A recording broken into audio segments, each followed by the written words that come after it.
Assalamualaikum, selamat petang, salam sejahtera, salam kenal dari Kedah. Hari ini kita niaga dekat pasar malam Bandar Baru Berjaya, Kedah.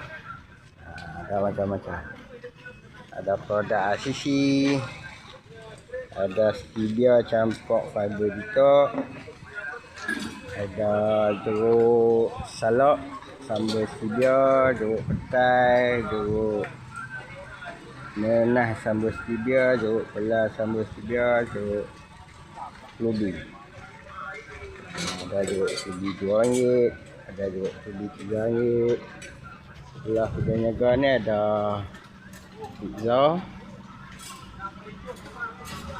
Sebelah ni ada nasi lemak, ada ayam goreng, nasi ayam. Sebelah ni ada bihun sup. Ini pasal ada satu dia.